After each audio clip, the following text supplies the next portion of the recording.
Well, thanks so much, Mr. Speaker. It's always great to be back in this place representing the amazing folks of Essex.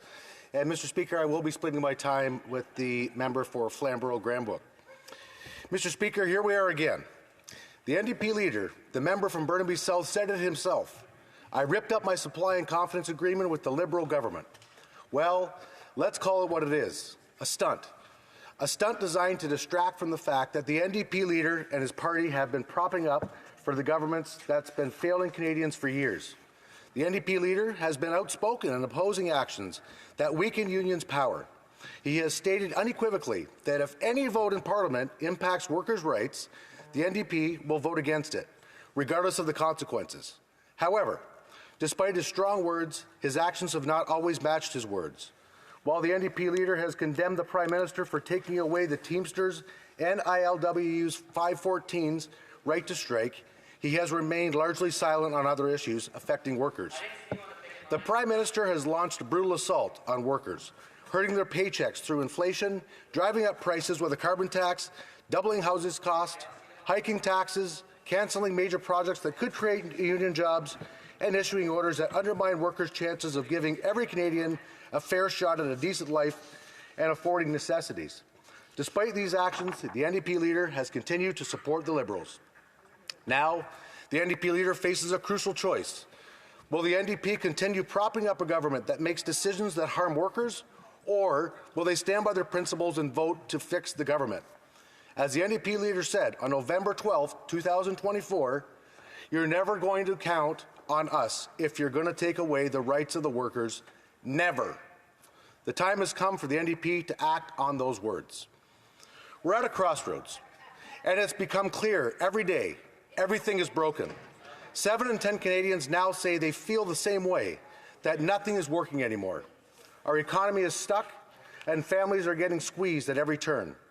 According to Equifax and TransUnion, consumer credit debt has hit an all-time high, and Canadians are now paying more in taxes than they spend on housing, food, and clothing combined.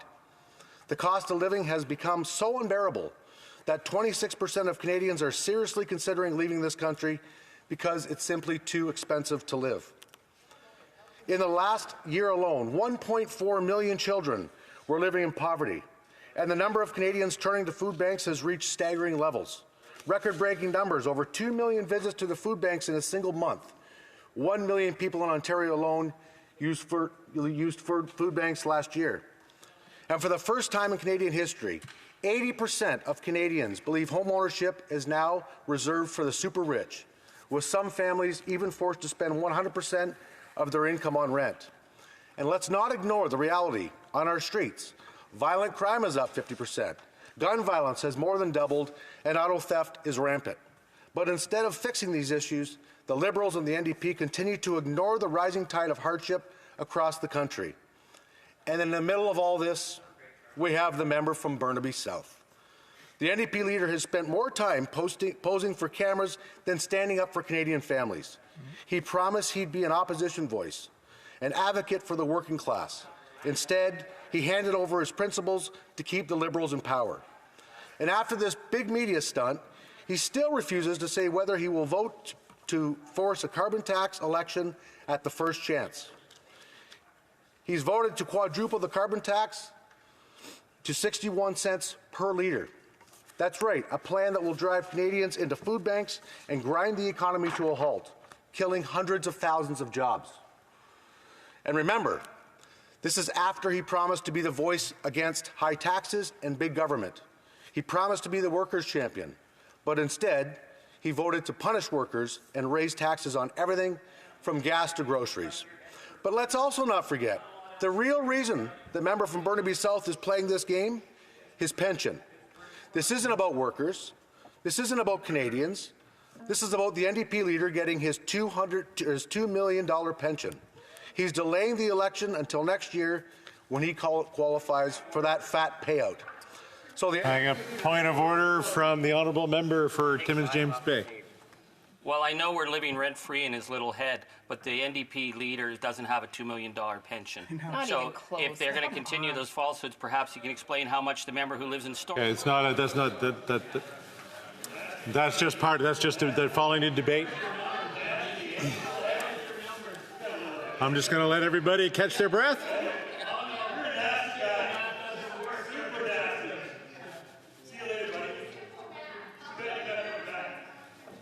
Order.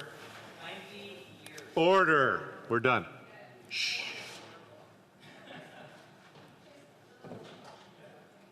The honourable member for Essex. Thank you, Mr. Speaker. And indeed, I do agree. He does not have his pension yet. He has to wait till next year. Under the NDP's coalition with the Liberals, the working class has been betrayed. While the Liberals continue to sell out hardworking Canadians, the member from Burnaby South has abandoned his responsibility to stand up for them, choosing instead to focus on securing his own political survival. Instead, he's playing games with taxes and pensions and Canadians. And let's not forget, this government's policies hurt the very people Conservatives are fighting for, those who have been neglected by this failure. Mr. Speaker, let me highlight a prime example. My private member's bill, Bill C-241. This bill directly addresses the struggles of hardworking Canadians, particularly those in the trades essential to our country that are our tradespeople. The welders, the electricians, carpenters, and plumbers who keep everything running smoothly, yet for all their hard work, they are often left behind, with their contributions barely recognized. These men and women are the backbone of our economy, yet they are often left behind, overlooked, and undervalued. And these workers are often required to leave their families, travel across the country, and sacrifice precious time with their loved ones, just to ensure that their kids have access to basic necessities like food and medicine. But as we see time and time again, they've quickly aligned themselves to Liberals, leaving us wondering, do the NDP genuinely stand for working people, or are they just another party caught up in the political game? By siding with the Liberals, they've allowed the status quo to continue, and working Canadians are the ones paying the price. So, who's truly fighting for hardworking Canadians? The answer is clear. It's not the Liberals, and it's certainly not the NDP. It's the Conservatives who are committed to standing up for people who keep this country running, the workers who deserve more than just empty promises and political games. We can do better for tradespeople and hardworking families across the country. The member from Burnaby South has completely forgotten the working class and the labour movement that once defined his party. He has abandoned hardworking Canadians in favour of a Liberal government that has disregarded their hardships in exchange for political survival. While the government raises taxes, the cost of living has increased dramatically, housing is out of reach, and food prices are still rising. In spite of his pledge to defend workers, he has safeguarded his personal interests by obtaining a pension at the expense of those who most in need of assistance. His backing of the Liberal government directly contributes to the escalating cost of living crisis and undercuts workers' rights. In Windsor, Essex, the housing crisis is out of control. Habitat for Humanity, Windsor, Essex, has been forced to shift focus as families struggle to afford homes. While they have built or repaired 125 homes over 30 years, the need keeps growing. Families are spending 75 to 95% of their income on rent, far beyond what's affordable. The member of Burnaby South continues to prop up the government for its failed address to this crisis. The NDP-Liberal coalition has only made things worse, with policies that drive up costs for Canadians. It's time to axe the carbon tax, build more affordable homes, and bring the cost of living under control. Hear, hear. The people of Windsor, Essex, and all of Canada deserve better. It's time to stop supporting a government that caters to the wealthy and start putting working Canadians first. The member for Burnaby South has sold out his own supporters. We need change. Conservatives who are ready to stand up for the workers, to cut taxes, fix the housing crisis, and finally give every Canadian a fair shot at a decent life. In closing, Madam Speaker, I would be remiss not to thank the hardworking men and women in the Essex-Windsor area, such as IBEW, Carpenters Union, Iron Workers, Leuna, and Unifor, just to name a few. They build the homes, the infrastructure, the vehicles, and the soon-to-be completed Gordie Howe International Bridge. Yeah. Their passion and dedication does not go unnoticed and is most appreciated. Thank you, Madam Speaker. Hey. Questions and comments? The honourable member for Timmins, James Bay. Thank you, Madam Speaker. I really enjoyed my honourable colleague. I mean, living rent-free inside that head has been quite the experience. And I would have thought he would have gotten up and thanked us. Yeah. You know, I mean, seen their behavior the other night, and we are willing to take the GST off alcohol. I mean, you know, I would have thought that would have helped them, you know, in their behavior. But I want to get serious for a moment, because we know now from CISA's investigations into the guy who lives in the 19-room mansion that there was multiple efforts by a foreign government to interfere. Right. And I want to ask what the member for Calgary Nose Hill, who I like a lot, but she seems to have disappeared ever since we found out that as co-chair for Patrick Brown's campaign, she was pressured to withdraw her support in the race by agents of a foreign government. Wow. So now I know that this is a party where their leader can't get a security clearance. Will he tell us who in his caucus have worked for a foreign government and undermining Canadian democracy? Surely he knows. I know he's on the backbench, but they must talk. The honourable member for Essex. Thank you, Madam Speaker, and through you to the colleague. You know, it really astonishes me when we've got mothers at home that can't put diapers or feed their children. It blows my mind that we have young adults, 7 of 10 young adults don't believe that they'll ever be able to afford a home. 7 of 10 believe that. It blows my mind that he's talking about a security clearance when we have this other discussion called the Green Slush Fund. If it's that important to get... Order. I just want to remind the honourable member for Timmins, James Bay. Order.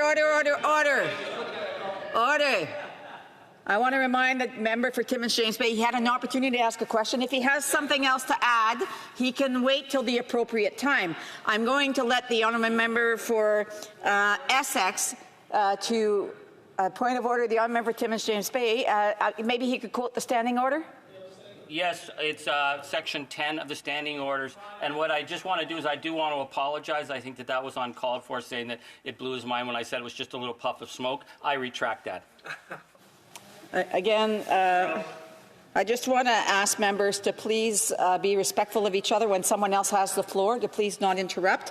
The honourable member for Essex, if he could wrap it up, because I do have time for other questions. Oh, he's done? Okay. So questions and comments, questions et commentaires. L'honorable... The honourable member for Longueuil-Saint-Hubert. Thank you, Madam Speaker. My colleague spoke a great deal about housing. He criticized the government across the way. And yet we do know that the Liberal government has a terrible record in terms of housing, deplorable really. Homelessness has doubled in Quebec over the last 10 years. The number of people who have died in the streets of Quebec in the last few years has tripled. CMHC says they will build will need to build 5.8 million housing units by 2032. And yet, I've never heard the Conservatives propose even one solution. They talk about getting rid of the GST on housing, new construction under $1 million, but I haven't heard another detail. What is the Conservatives' plan to deal with this major issue of our time? Thank you, Madam Speaker, and through you to the honourable colleague. Well, we actually have spoke extensively about what we're going to do, and the first thing we're going to do is axe the tax. That's going to put more money in the pockets of young adults to be able to A, afford a home, after they're able to B, feed themselves. And I guess where it really gets me is that if the second official opposition and the fourth official or the third official opposition really believe that this is the right thing to do, then why not call a carbon tax election and let Canadians make the decision? Thank you, Madam Speaker. Time for a brief question. The honourable member for Parliamentary Secretary to the Minister of Indigenous Services.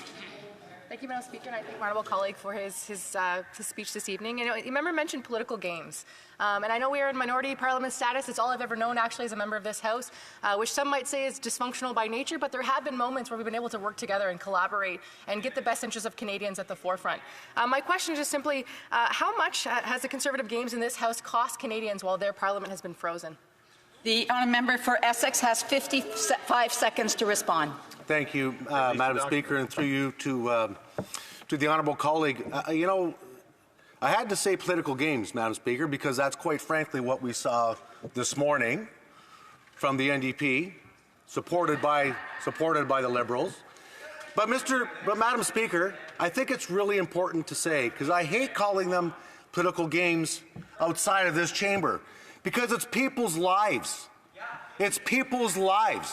And so let's get the truth put out on the floor. Let's hand it over so we can get on with the business. But instead, they're dragging their feet through the mud. They're holding up the important business of government, stopping people from getting ahead. Thank you, Madam Speaker.